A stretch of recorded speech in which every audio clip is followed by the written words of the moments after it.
Owen, Nah, how are you? good in you. I'm good, man. Thank you. Thank you for availing yourself. Um, thank you so much. Before we go any further, just for people tuning in, who is Owen? Just introducing yourself. My name is Owen. Simple statement. Uh, Preferably, I'm trying to get away from the white name. Lebitso ke Pfariso. Alright. I'm a software engineer by trade. Yeah. Son of what? A cop and an entrepreneur. And yeah, I've been doing what I've been doing since I was 18, roughly. Yeah. So Sure. yeah, I haven't seen any other way after high school. So Yo, you've been in this thing. yeah. Oh wait, okay, nah, that's awesome. Look, with today's chat, I wanna talk everything pertaining financial literacy. Particularly as it pertains to us as men, growing up, becoming men. Um, but yeah, we're gonna jump into it and see where it takes us because it came from a place of a conversation we had, Yeah. and we were chatting a couple of weeks back, and just in that conversation, I was like, man, they didn't teach us this in school. Like, I don't know, whoever's making that life orientation curriculum, like, just scrap it because, like, these things I'm hearing in these conversations in other like informal rooms and just random conversations with individuals that you run into and you're like, I would have appreciated this in first year. I would have appreciated this like in high school. I would have appreciated knowing this going into my first job. But here I am. I would have appreciated this before I signed and said, okay, I accept this loan. And then next thing I'm using debts to finance a lifestyle rather than to. To grow your wealth You and get everything. me? Yeah, I no, didn't know 100%. this. I didn't know this type of thing. But before I like getting ahead of myself, just maybe prefacing, let's starting it from the place of what did it look like for you growing up? What did the financial landscape look like for you, for your family? Um, yeah, just maybe starting it off there. Okay. So for my family, my mom and my dad met when my mom was very young. Mm, She was a teenager, basically, teenage pregnancy vibes. okay. Right. And she was selling the beer when she had her first child. Okay. So she was selling the beer strating and understood how the marketing has to happen. Yeah. Understood how to attract those drive-by customers to come and buy mqombothi. Mm, And she was doing that to basically support her kids. okay. Right. And my dad was sending what he could to finance her. When she came to this side, that's when she started, going into transportation and still selling and everything like that. And even got to a point where she was loaning out money. Okay. Right. And these are fundamentals that me and my brother learned as we were growing. Because at days we'd be selling with my mom on the streets. At days, my brother would be carrying all those things with his car to drive her down to the schools that she's selling or anything else like that. Collecting money, we knew how we have to collect money for her and all those things. The street knowledge we learned while working around with my mom was not at school. He took that information and put it in his field because he's a civil engineer. Yeah. It made him millions for the company that he was working for. Um, on my side, I had gotten to a point where I started learning at school certain elements. And my closest friend, his dad was, what they call him again? Tow trucks. He owned a tow trucking company. Okay. So he was also teaching me more about how we move money, Mm, how debt works, what things actually decrease in value, and all this type of things. So I'm taking what my mom has taught me, what this man has taught me, and I'm sitting there in grade 10, and my teachers are like, "We want you in the top 10." I'm like, "No, dude, I want to fail." you're on a fail. Yeah, it was literally the conversation I had with my teachers. Why? They weren't teaching me what I wanted to learn.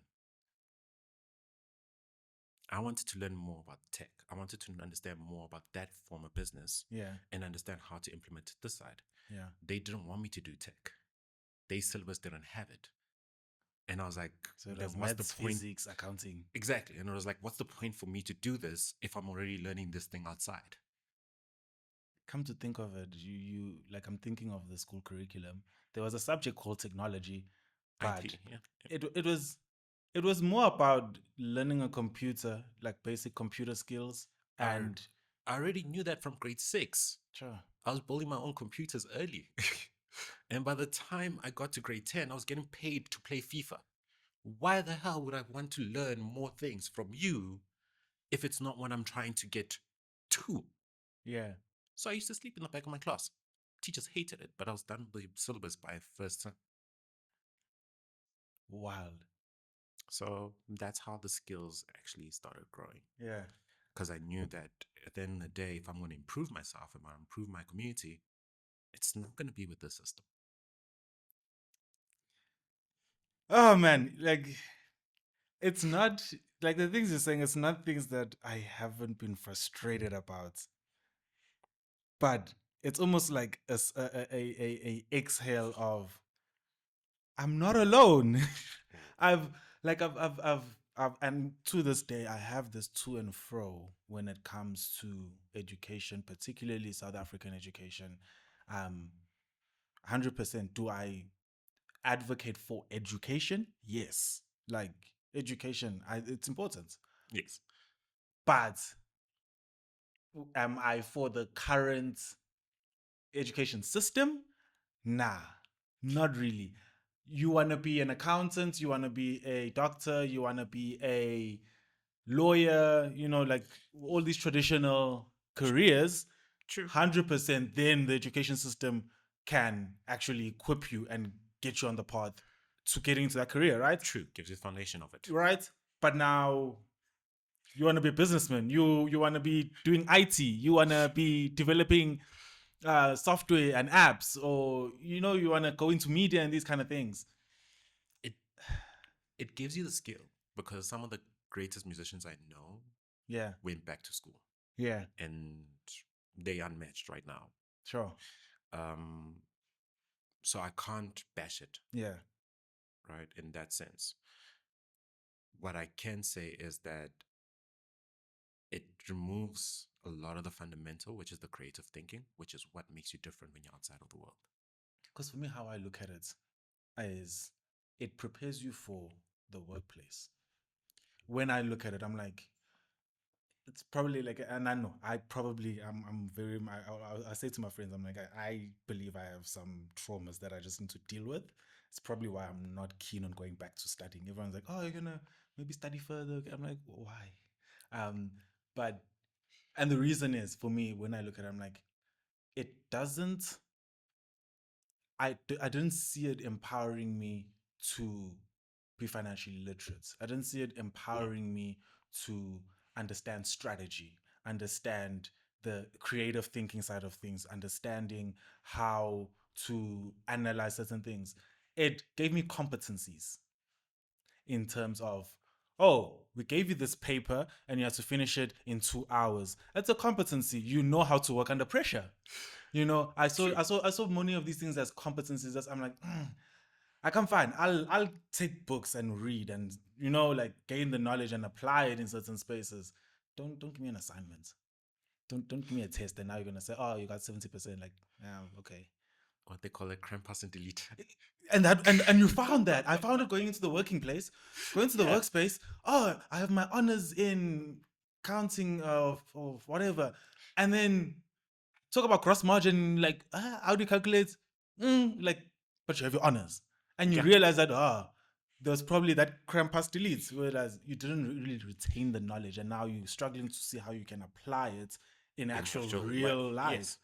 Because one of the things a lot of the business guys have taught me is that compound interest. And I remember how the calculations work from school, Yeah. right? Because you're like, hey, this is interesting. Why do numbers work like this? Okay. Banks give you savings. They do not do compound interest. They increase according to a certain percentage, Yeah. right? So everyone is saying that what banks are taking from you is your compound value, Okay. right? What a compound value meaning that if you've given money to something, you're expecting a return, right? Which is how my mom used to work in loaning out money, Okay. right? That compounding interest was not given to her by the bank, so it's given by the fact that she had loaned out your money, Okay. right? Loaning out your money, you get a 20 to 30% increase in your money when it comes back to you, even though it's being paid back to you in smaller margins. Sure. This is how your credit cards are working. Yeah. You're paying interest for every time you've used your accounts, Yeah. right? This is a principle I'm learning from the streets. I'm not learning it from school. I'm learning Yeah. it from the streets. right? Every time you use your credit card increases in interest. You're paying 1.5 for interest. That is a percentage of how much they actually charge you. So if you're saying you took 100,000 worth of credit, that's 10%. That is your compound interest of 10% going up. If you actually put the 10% into that, that means you get 110,000. But in your savings account, you don't have that kind of money. That's true. It only It grows by a doesn't. percent. Yeah, it doesn't. It always doesn't match. You look at the interest rates of the savings account versus interest rates of your credit facilities. Very different. Exactly. Now you're learning this from the streets and not the books. Yeah. Not from your bank, not from you learning it from the streets. Ah. And they're showing you that this is how they grow. This is how their value grows. Because every single time the money grows, you are now able to reach a new credit level. You are now able to reach a new compound level. Yeah. Which means at the end of the day, if you have to take your compound alone, you get to a point where, for example, we can take the simplest person that we can think of, which is Warren Buffett. He's lived on compound interest all his life. Mm. This is how he's earning dividends of millions and billions every single month, knowing that all he did was invest in shares and stocks and dividends, and that compound interest came back. Mm. And every time the money came back, he'd give it back into the system. Give it back into the system. That means every year it's growing by another 10, 15, 20%. Mm. Banks are not going to give you that. No one's going to give you that knowledge. So you, in a way, had a, say, front row seat to seeing someone build wealth. Like, speaking of your mom, like starting from the streets, selling beer and getting into, other businesses as well. Like, and obviously picking up these knowledge and these lessons and stuff. I, on my perspective, and obviously I may be naive or not seeing I'm not seeing the full spectrum or the full picture of it. On the one end, I see it going one of two ways. We've made it in life. I'm rich. We're cool, right? Where you're just gonna be dependent on your mom, and you're just gonna wait for the day where you can just, when am I taking over the business? Yeah. You get me? Versus, okay, what principles can I learn? What am I learning from here that I can go and apply? Because the interesting thing is, you remember in the conversation you had, your mom is an entrepreneur, but you in IT. Yeah. You didn't like go into the family business. You're in IT. You're doing your thing, but you learn certain things. So, what was going on in young Pfariso's mind? Seeing this, you're getting lessons. You're with your mom in the streets doing this as well. Like, was it clicking immediately? Was it later on? Now in your 20s, where you're like, actually, this is what she was teaching me here. It did click back then, but the thing is, I felt like my mom was still playing on surface water, Okay. right? Because she still went on the streets. She still sold on the streets, Yeah. right? Where I call him my white father, right? He didn't even go to office. Hmm. This guy would get robbed and then come back and be like, no, I'll make the money tomorrow morning. Wow. So I'm like, no, my mom is playing small waters. And then my brother got the success he got from engineering. And then he's out here rocking Louis Vuitton bags and all this type of things. He's buying cars every single year. I'm like, dude, where's this money coming from? He's like, no, I learned the principles from my mom. So I'm sitting there like, okay, cool. Mom's business, Pa's business, same philosophy, just Different results. different levels. Not Different results, levels. different levels. Pa was running on different philosophies, and he'd always come back and try and pull me and say, yo, little man, um, the reason why mine is more successful is because I can't do it all by myself. Hmm. So I've got drivers who are now towing all the cars. I've got what you call boat drivers on the seas. I've got all these people, and there's no way I'm going to be driving all the way to Durban and then still be able to come back home. Hmm. So this man would leave his house around 5 o'clock in the morning. By 12 o'clock in the afternoon, he's done. He's back home. He's sleeping the rest of the day. Hmm. But the money keeps coming. where my mom would teach us the principles and then make sure we can implement it ourselves. And we'd be working with her. So the hunger is always there. It's not a thing of, no, I'm going to get comfortable and my parents are going to, set me up. No. They leveraged me by the skill. They taught me the skill because they understood that they can't give me the next phase of what the Bible said they must give me. Mm. So they can teach me how to get to there. So basically, you like it's good to have the know-how. You know, you have the plan, you have the philosophy, Mm. but where we can sometimes be our own limits is when we want to do it all.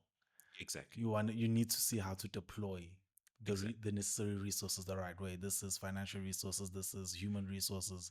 Like, you need to leverage off of the available resources, bring on the people you need to bring on, and let your money work for you rather than constant. Because what I'm seeing, the parallel I'm seeing is that your mom she has the philosophy, she has these principles, but She was working all of it. she's doing it all. So if she doesn't get up and do it, there's no money. Exactly. However, your dad seems like he could have not even woken up and there still would have been some money. Maybe It's not as still much been as that, running. but it would have still been coming in because now he had that side to be like, no.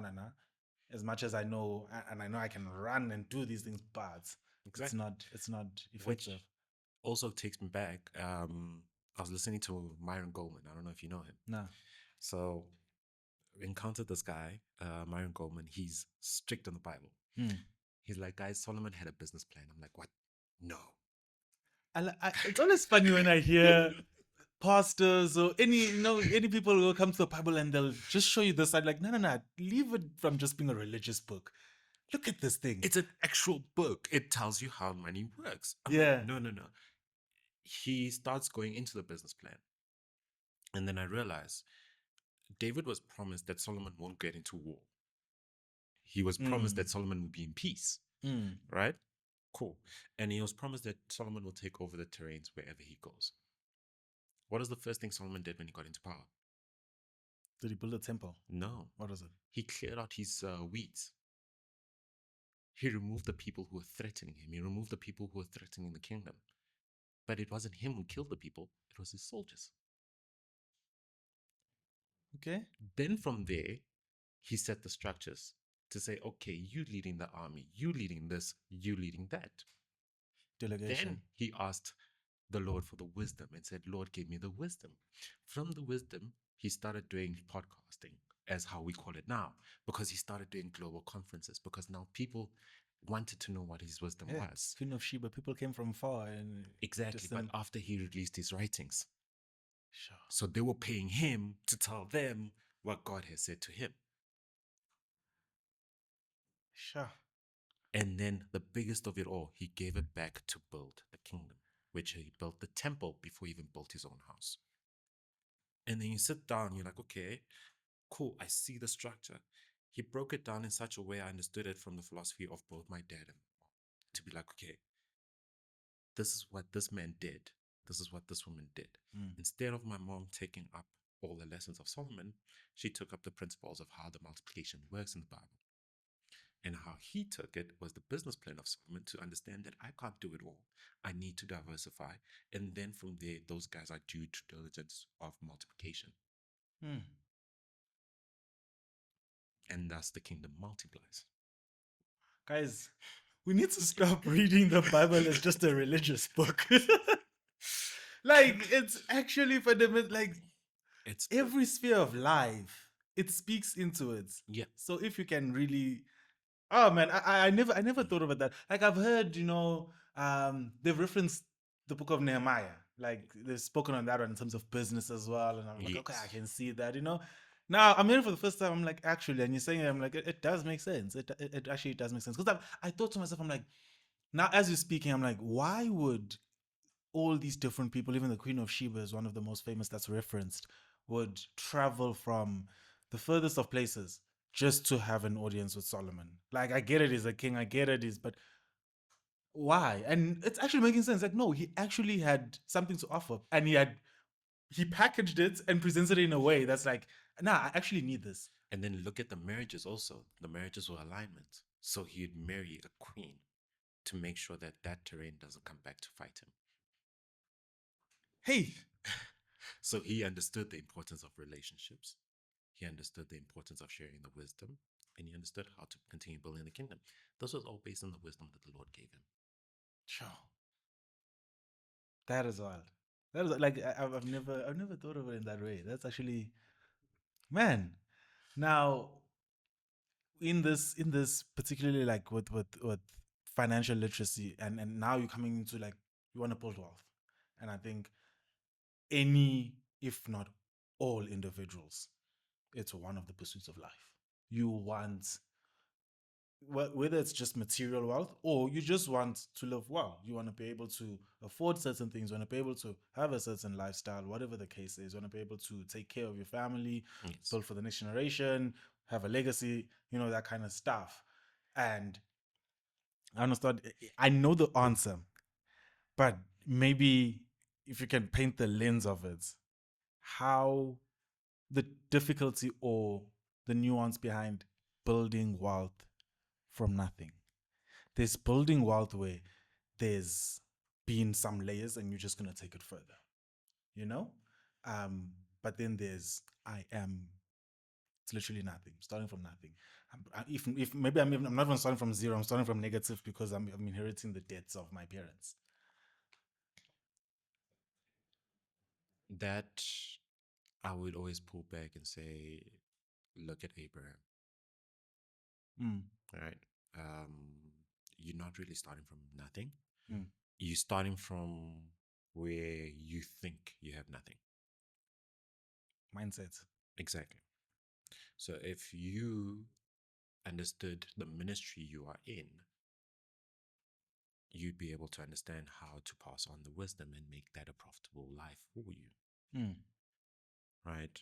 I can't, I think I spoke about, who was it? It was Kian and Takaro. I was telling them, the guys, men are struggling. I wish there was a way we could do a podcast. You're doing the podcast that relates to men dealing with these types of issues. mm, Not me. It's not my ministry. mm. You need to understand your ministry because you can't be the ear and try to see everything. Sure. Yeah. You get. So sometimes your ministry is serving someone else. Sometimes your ministry is doing something else. This is why a lot of junior developers, when they come to me, they're like, we're struggling with jobs. I tell them, first thing first, where did you ask to volunteer? Ooh. Now, can you go more into that volunteer, like that concept of volunteering? Because we can sometimes look at it as a waste of time. But it's not. Yeah. It's actually gaining the skill and understanding where you want to go. Yeah. So if you come up to my company and you're sitting there and you're like, okay, cool, shop. I'm volunteering under your company. Shop, happy days. I will teach you the necessary skills. Mm. And if I have a slot to hire, who's the first person I'm going to look at? The one I've invested in. It's a mindset thing.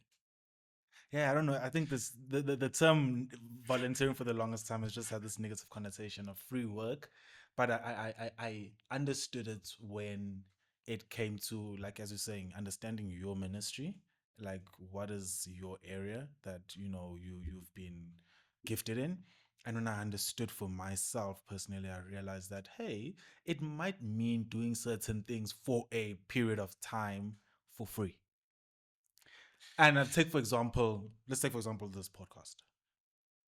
We're recording, like, put out content, being diligent, we're being consistent, Yeah. and people know where to find it. They catch the full episode. At some point, funny enough, I saw another person that I know who actually has a podcast. Now, recently, they reached a certain threshold of subscribers and stuff. Now they have a subscription. And it's like 2-tier subscriptions. It's like, oh, you can subscribe for this, and then there's a package, and then you can subscribe for this amount, and then it's this package. And I'm like, oh, now he's at this level, and now he's like, now I can introduce this, So you realize, and it's that, like with that example, you realize, like, for a period, you might need to be giving the services for free, because then you're actually showing the value. You're presenting a value proposition to individuals, and people buy in, and they actually see that this is valuable. And now that they say it's valuable, they're more willing to pay when you now put a price. Exactly. Because now they understand, oh, this person actually knows his skill. dirty skills. So this is universal to whatever skill, whatever field you're in, whatever you're doing. Regardless, I learned leadership skill from volunteering here during the internship. Yeah. I was already a youth leader before. I was already a different type of leader, but the leadership I learned when I was interning at church is different to the leadership I had when I was a youth pastor, Yeah. which is the same leadership I'm still taking now into everything I'm building. Sure. It's that volunteering skill.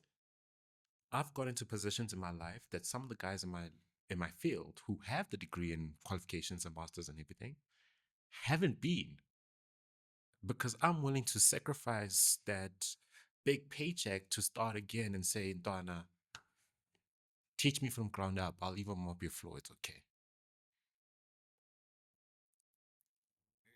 Ah, man. You said this thing of taking, like, it's basically taking the route less traveled, Yes. because you you find that you could be that individual who's going to envy the individual who's having a massive paycheck. I have the degree, I have the education, I have this, I have that. This is, again, it's going back to this thing, and people are going to think this guy hates school. I don't hate school. It's just I have some of my issues around the system, but I value education. But can you chat to me around, like, this thing of having the qualification, having the multiple degrees, having that, versus having the technical abilities? Because I learned this. It's a recent lesson. It's a recent lesson for me around just being in the workplace. Mm.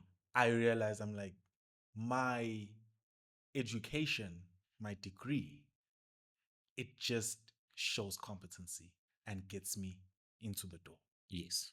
However, me actually excelling, growing, developing, and, getting better, and climbing the corporate ladder, as you will, It there's shows by how other you've skills. multiplied everything else There's around you. it's Yes. everything else aside from my competency, my degree.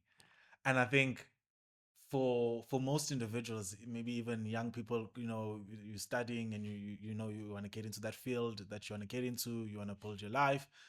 We can sometimes find ourselves focusing so much on the competency aspects of, let me get the qualification, let me get that, let me get that. Mm.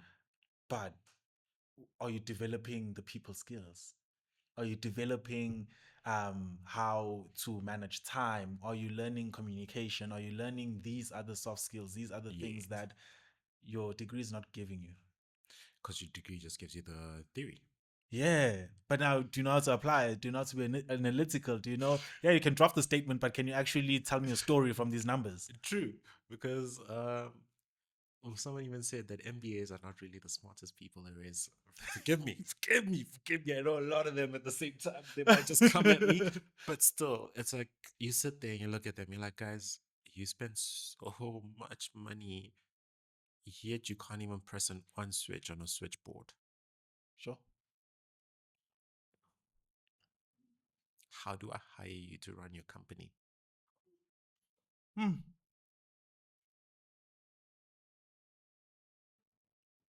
Some of them don't know what it is to multiply.